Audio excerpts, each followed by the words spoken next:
Chapter 16 Letters In the cold grey dawn the sisters lit their lamp and read their chapter with an earnestness never felt before. For now the shadow of a real trouble had come, the little books were full of help and comfort, and as they dressed they agreed to say good-bye cheerfully and hopefully, and send their mother on her anxious journey unsaddened by tears or complaints from them. Everything seemed very strange when they went down, so dim and still outside, so full of light and bustle within.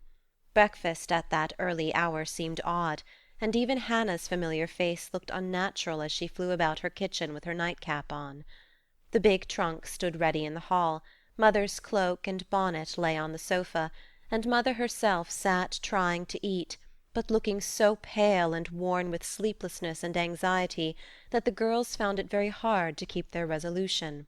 Meg's eyes kept filling in spite of herself, Jo was obliged to hide her face in the kitchen roller more than once, and the little girls wore a grave, troubled expression, as if sorrow was a new experience to them. Nobody talked much, but as the time drew very near and they sat waiting for the carriage, Mrs. March said to the girls, who were all busied about her, one folding her shawl, another smoothing out the strings of her bonnet, a third putting on her overshoes, and a fourth fastening up her travelling bag. "Children, I leave you to Hannah's care and Mr. Lawrence's protection. Hannah is faithfulness itself, and our good neighbour will guard you as if you were his own. I have no fears for you, yet I am anxious that you should take this trouble rightly.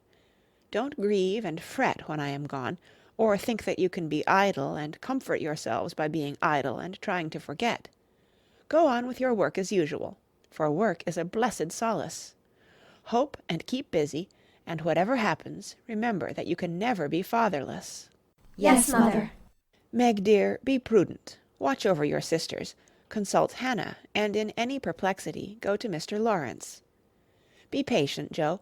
Don't get despondent or do rash things. Write to me often, and be my brave girl, ready to help and cheer all. Beth, comfort yourself with your music, and be faithful to the little home duties. And you, Amy, help all you can, be obedient, and keep Happy safe at home. We will, Mother, we will. The rattle of an approaching carriage made them all start and listen. That was the hard minute, but the girls stood it well. No one cried, no one ran away or uttered a lamentation, though their hearts were very heavy as they sent loving messages to Father, remembering as they spoke that it might be too late to deliver them. They kissed their mother quietly, clung about her tenderly, and tried to wave their hands cheerfully when she drove away. Laurie and his grandfather came over to see her off, and Mr. Brooke looked so strong and sensible and kind that the girls christened him Mr. Greatheart on the spot. "Good-bye, my darlings. God bless and keep us all," whispered Mrs. March, as she kissed one dear little face after the other, and hurried into the carriage. As she rolled away the sun came out, and looking back she saw it shining on the group at the gate like a good omen. They saw it also, and smiled and waved their hands, and the last thing she beheld as she turned the corner was the 4 bright faces, and behind them, like a bodyguard, old Mr. Lawrence, faithful Hannah, and devoted Laurie. "How kind everyone is to us," she said, turning to find fresh proof of it in the respectful sympathy of the young man's face. "I don't see how they can help it," returned Mr. Brooke, laughing so infectiously that Mrs. March could not help smiling. And so the journey began with the good omens of sunshine, smiles, and cheerful words. "I feel as if there had been an earthquake," said Jo, as their neighbours went home to breakfast, leaving them to rest and refresh themselves. It seems as if half the house was gone, added Meg forlornly. Beth opened her lips to say something, but could only point to the pile of nicely mended hose which lay on Mother's table, showing that even in her last hurried moments she had thought and worked for them. It was a little thing, but it went straight to their hearts, and in spite of their brave resolutions, they all broke down and cried bitterly. Hannah wisely allowed them to relieve their feelings, and when the shower showed signs of clearing up, she came to the rescue armed with a coffee-pot. "Now, my dear young ladies, remember what your ma said, and don't fret. Come and have a cup of coffee all around, and then let's fall to work and be a credit to the family." Coffee was a treat, and Hannah showed great tact in making it that morning. No one could resist her persuasive nods, or the fragrant invitation issuing from the nose of the coffee-pot. They drew up to the table, exchanged their handkerchiefs for napkins, and in 10 minutes were all right again. "Hope and keep busy. That's the motto for us, so let's see who will remember it best. I shall go to Aunt March as usual. Oh, won't she lecture, though!"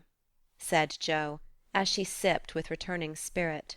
I shall go to my King's, though I'd much rather stay at home and attend to things here, said Meg, wishing she hadn't made her eyes so red. No need of that. Beth and I can keep house perfectly well, put in Amy, with an important air. Hannah will tell us what to do, and we'll have everything nice when you come home, added Beth, getting out her mop and dish-tub without delay. I think anxiety is very interesting, observed Amy, eating sugar pensively. The girls couldn't help laughing, and felt better for it, though Meg shook her head at the young lady who could find consolation in a sugar-bowl. The sight of the turnovers made Jo sober again, and when the two went out to their daily tasks, they looked sorrowfully back at the window where they were accustomed to see their mother's face.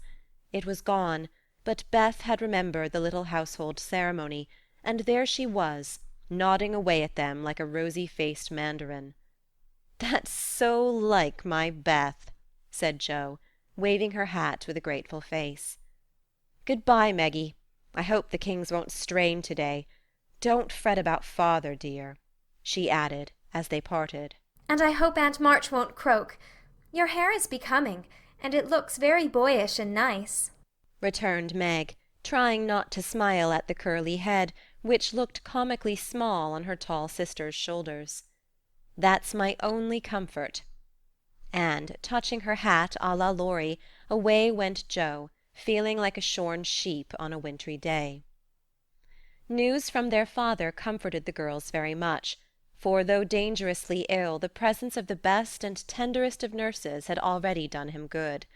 Mr. Brooke sent a bulletin every day, and as the head of the family, Meg insisted on reading the dispatches, which grew more cheerful as the weeks passed. At first every one was eager to write, and plump envelopes were carefully poked into the letter-box by one or other of the sisters, who felt rather important with their Washington correspondence. As one of these packets contained characteristic notes from the party, we will rob an imaginary mail and read them. My dearest mother, it is impossible to tell you how happy your last letter made us, for the news was so good we couldn't help laughing and crying over it. How very kind Mr. Brooke is, and how fortunate that Mr. Lawrence's business detains him near you so long, since he is so useful to you and father. The girls are all as good as gold. Jo helps me with the sewing, and insists on doing all sorts of hard jobs. I should be afraid she might overdo, if I didn't know her moral fit wouldn't last long. Beth is as regular about her tasks as a clock, and never forgets what you told her. She grieves about father, and looks sober except when she is at her little piano. Amy minds me nicely, and I take great care of her. She does her own hair, and I am teaching her to make buttonholes and mend her stockings. She tries very hard, and I know you will be pleased with her improvement when you come. Mr. Lawrence watches over us like a motherly old hen, as Jo says, and Laurie is very kind and neighborly. He and Jo keep us merry, for we get pretty blue sometimes, and feel like orphans, with you so far away. Hannah is a perfect saint. She does not scold at all, and always calls me Miss Margaret, which is quite proper, you know, and treats me with respect. We are all well and busy, but we long day and night to have you back. Give my dearest love to father, and believe me, ever your own, Meg. This note, prettily written on scented paper, was a great contrast to the next, which was scribbled on a big sheet of thin foreign paper, ornamented with blots and all manner of flourishes and curly-tailed letters. My precious Marmee, 3 cheers for dear father. Brooke was a trump to telegraph right off and let us know the minute he was better. I rushed up garret when the letter came, and tried to thank God for being so good to us, but I could only cry and say, I'm glad, I'm glad. Didn't that do as well as a regular prayer? For I felt a great many in my heart. We have such funny times, and now I can enjoy them, for everyone is so desperately good it's like living in a nest of turtle-doves. You'd laugh to see Meg head the table and try to be motherish. She gets prettier every day, and I'm in love with her sometimes. The children are regular archangels, and well, I'm Jo and never shall be anything else. Oh, I must tell you that I came near having a quarrel with Laurie. I freed my mind about a silly little thing, and he was offended. I was right, but I didn't speak as I ought, and he marched home, saying he wouldn't come again till I begged pardon. I declared I wouldn't, and got mad. It lasted all day. I felt bad and wanted you very much. Laurie and I are both so proud it's hard to beg pardon. But I thought he'd come to it, for I was in the right. He didn't come, and just at night I remembered what you'd said when Amy fell into the river. I read my little book, felt better, and resolved not to let the sun set on my anger, and ran over to tell Laurie I was sorry. I met him at the gate, coming for the same thing. We both laughed, begged each other's pardon, and felt all good and comfortable again. I made a poem yesterday when I was helping Hannah wash, and as father likes my silly little things, I put it in to amuse him. Give him my lovingest hug that ever was, and kiss yourself a dozen times for your topsy-turvy Jo. A Song from the Suds. Queen of my tub, I merrily sing, while the white foam rises high, and sturdily wash and rinse and wring, and fasten the clothes to dry. Then out in the free, fresh air they swing, under the sunny sky. I wish we could wash from our hearts and souls the stains of the week away, and let water and air by their magic make ourselves as pure as they. Then on the earth there would be indeed a glorious washing day. Along the path of a useful life will heartsease ever bloom. The busy mind has no time to think of sorrow or care or gloom, and anxious thoughts may be swept away as we bravely wield a broom. I am glad a task to me is given, to labor at day by day, for it brings me health and strength and hope, and I cheerfully learn to say, head you may think, heart you may feel, but hand you shall work alway. Dear Mother, there is only room for me to send my love, and some pressed pansies from the root I have been keeping safe in the house for Father to see. I read every morning, try to be good all day, and sing myself to sleep with Father's tune.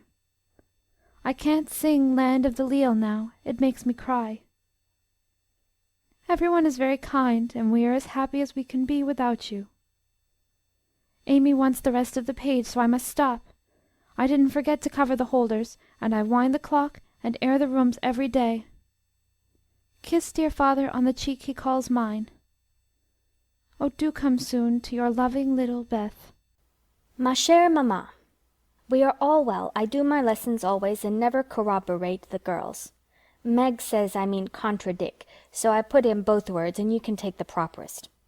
Meg is a great comfort to me and lets me have jelly every night at tea. It's so good for me, Jo says, because it keeps me sweet-tempered. Laurie is not as respectful as he ought to be now I am almost in my teens. He calls me chick and hurts my feelings by talking French to me very fast when I say merci or bonjour, as Hattie King does. The sleeves of my blue dress were all worn out, and Meg put in new ones, but the full front came wrong, and they are more blue than the dress. I felt bad, but did not fret. I bear my troubles well, but I do wish Hannah would put more starch in my aprons and have buckwheats every day.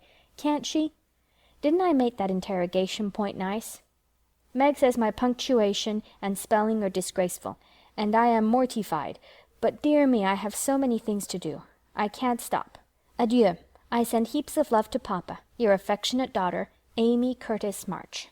Dear Miss March, I just drop a line to say we get on first rate.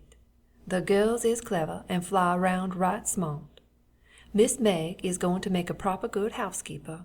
She has the liking for it and gets the hang of things surprising quick. Jo doos beat all for going ahead, but she don't stop to calculate first, and you never know where she's like to bring up. She done out a tub of clothes on Monday, but she starched 'em afore they was wrenched, and blued a pink calico dress till I thought I should die a-laughin'. Beth is the best of little creeters, and a sight of help to me, being so forehanded and dependable. She tries to learn everything, and really goes to market beyond her years. Likewise keeps account, with my help, Quite wonderful. We have got on very economical so far. I don't let the girls have coffee only once a week, according to your wish, and keep 'em on plain, wholesome victuals. Amy does well without fretting, wearing her best clothes and eating sweet stuff. Mr. Lowry is as full of dildos as usual, and turns the house upside down frequent, but he heartens the girls, so I let 'em have full swing. The old gentleman sends heaps of things, and is rather wearing, but means well, and it ain't my place to say nothing. My bread is rise, so no more at this time. I send my duty to Mr. March, and hope he's seen the last of his Pomonia. Yours respectful, Hannah Mullet. Head nurse of Ward No. 2. All serene on the Rappahannock. Troops in fine condition. Commissary department well conducted. The Home Guard under Colonel Teddy, always on duty. Commander-in-Chief General Lawrence reviews the army daily. Quartermaster Mullet keeps order in camp, and Major Lyon does picket duty at night. A salute of 24 guns was fired on receipt of good news from Washington, and a dress parade took place at headquarters. Commander-in-Chief sends best wishes, in which he is heartily joined by Colonel Teddy. Dear Madam, the little girls are all well. Beth and my boy report daily. Hannah is a model servant, and guards pretty Megan like a dragon. Glad the fine weather holds. Pray make Brooke useful, and draw on me for funds if expenses exceed your estimate. Don't let your husband want anything. Thank God he is mending. Your sincere friend and servant, James Lawrence.